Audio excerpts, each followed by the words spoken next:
నమస్తే, welcome to our channel. నేను సౌజన్య.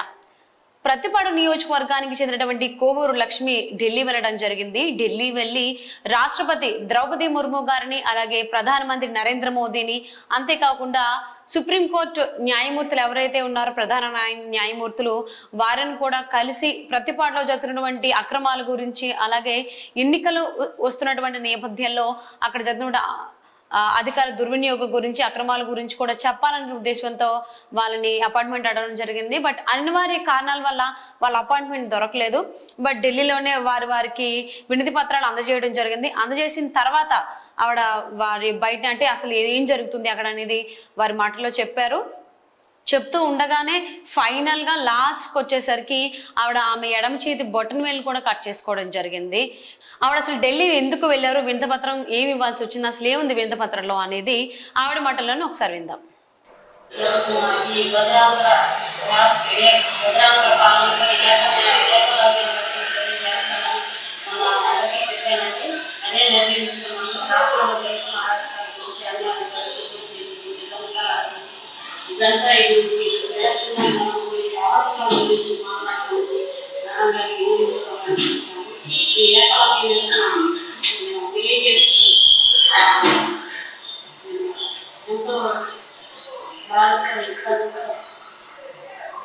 చాలా కఠినమైన నిర్ణయం తీసుకున్నాను.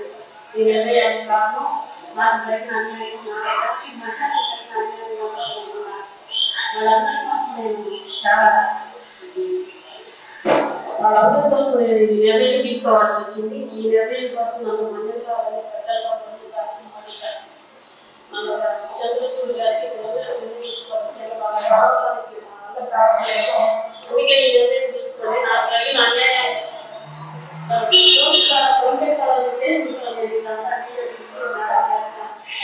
ఆంధ్రప్రదేశ్ లో జరుగుతున్న ఈ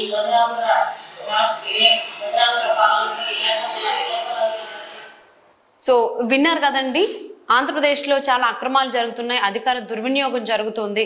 ముఖ్యంగా తాను ఉన్నటువంటి నివసిస్తున్నటువంటి ప్రతిపాడు నియోజకవర్గంలో చిన్నపిల్లలకి గంజాయి ఇచ్చి వాళ్ళ చేత విక్రయించడమే కాకుండా చాలా అక్రమాలకు కూడా వాళ్ళ చేత చేయిస్తున్నారు చేతులారా.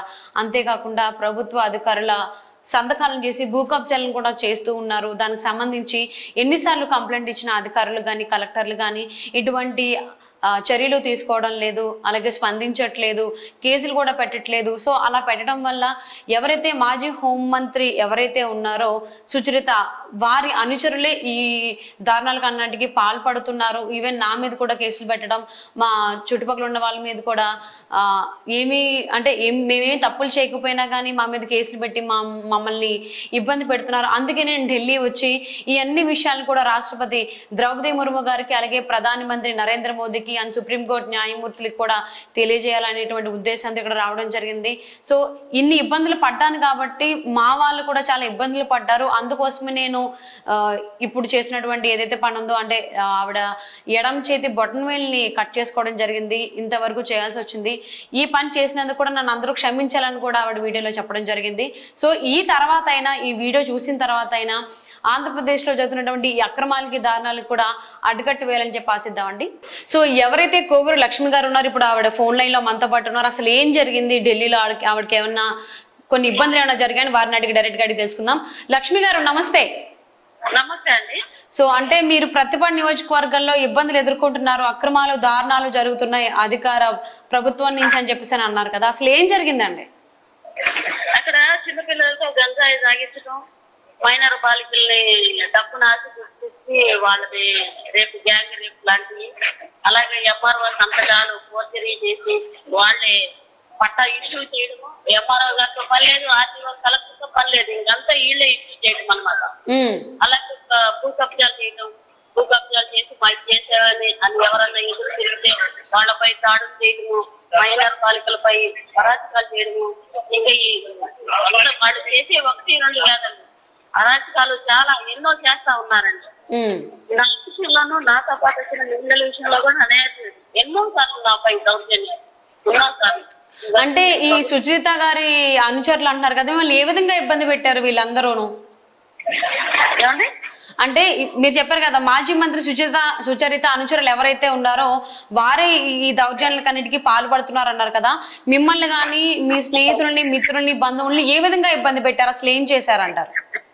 ఇప్పుడు మాకు ఇల్లు ఉందనుకోండి, దౌర్జన్యంగా లాక్కొని మమ్మల్ని రాకుండా కొట్టి బయటికి గెంటేసి వీళ్ళే సొంతగా సంతకం పెట్టి వీళ్ళే పట్టా ఇష్యూ చేసుకొని ఇదిగో మాకు పట్టా ఉంది, మీ దగ్గర ఉన్న పట్టా చల్లదు, నువ్వు వెళ్ళిపోవాల్సిందని చెప్పేసి ఇక వాళ్ళని పట్టడం ఎట్లా వీలుకుంటే వాళ్ళని ఏ రకంగా హింసించడం వాళ్ళు చేస్తారు.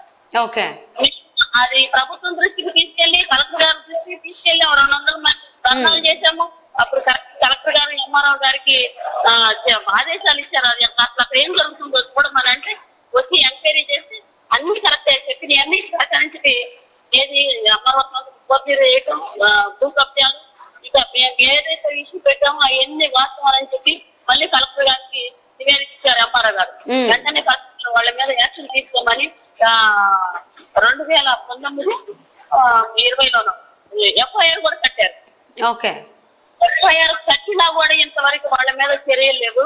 ఆ రోజు నుంచి ఈ రోజు వాళ్ళకి దౌర్జన్యాలు, దోపిడీలు, చిన్నపిల్లలకి మొత్తం అసలు నా ఏరియాలో చిన్నపిల్లలకు గంజాయి అలవాటు చేసి వాళ్ళని తయారు. సో లక్ష్మి గారి మాటలోనే విన్నారు కదా, ఆవిడన్నటువంటి పరిసర ప్రాంతాల్లో పిల్లలకి గంజాయిని అలవాటు చేయడం, దాన్ని విక్రయించడంతో పాటుగా ఆడపిల్లలు కూడా ట్రాప్ చేయడం, వాళ్ళకి డబ్బులు ఆశ చూపించడం, ఇలాంటివి ఎన్నో అక్రమాలకి, అంతేకాకుండా అలాగే ప్రభుత్వ అధికారుల ప్రమేయం కానీ వాళ్ళది ఏదీ లేకుండా కూడా ప్రతి ఒక్కరూ కూడా అంటే ఎవరైతే సుచరిత అనుచరులు ఉన్నారో వాళ్ళే భూ కబ్జాలు చేయడం, వాళ్ళే పట్టా ఇష్యూ చేయడం కూడా చేస్తున్నారని చెప్తున్నారు. ఇలా చెప్పుకుంటూ పోతే చాలా సంవత్సరాలుగా, ఒక గడిచిన 4-5 సంవత్సరాలుగా మాకు ఇదే ఇబ్బంది పెడుతున్నారు, అడిగినందుకు గాను కూడా మమ్మల్ని ఇబ్బంది పెట్టడం, మా ఇంట్లోంచి మమ్మల్ని గెంటేయడం, కొట్టడం, ఇలాంటివి ఎన్నో దారుణాలకు పాల్పడ్డారని చెప్తూ ఉన్నారు.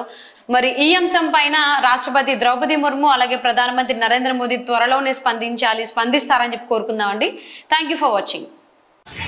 ఆంధ్రప్రదేశ్లో జరుగుతున్న ఈ బదిరాంధ్ర పాలనపై ఏకలవ్య నిరసన తెలియజేస్తానని మొన్న అందరికీ చెప్పానండి. అదే నిర్ణయించుకున్నాను. రాష్ట్రంలో జరుగుతున్న అరాచకాల గురించి, అన్యాయాల గురించి, దోపిడీల గురించి, దొంగతనాల గురించి, గంజాయి గురించి, రేపు ఎలక్షన్లో జరగబోయే అరాచకాల గురించి మాట్లాడటానికి మేడం గారికి విన్నవించుకోవడానికి వచ్చాము. ఈ ఏకలవ్య నిరసన నేను తెలియజేస్తూ నేను ఎంతో బాధతో, ఇబ్బందితో చాలా కఠినమైన నిర్ణయం తీసుకున్నానండి. ఈ నిర్ణయానికి కారణం నాకు జరిగిన అన్యాయం, నా తోటి మహిళలకు జరిగిన అన్యాయం ఎంతోమంది ఉన్నారు. వాళ్ళందరి కోసం నేను ఈ నిర్ణయం తీసుకోవాల్సి వచ్చింది. ఈ నిర్ణయం కోసం నన్ను మన్నించాలని పెద్దలుగా ముర్ము గారికి, మోదీ గారికి, మన చంద్రచూడ్ గారికి, వీళ్ళందరికీ విన్నవించుకోవాలి వచ్చాను. వాళ్ళని కలవటానికి నా వల్ల కావట్లేదు.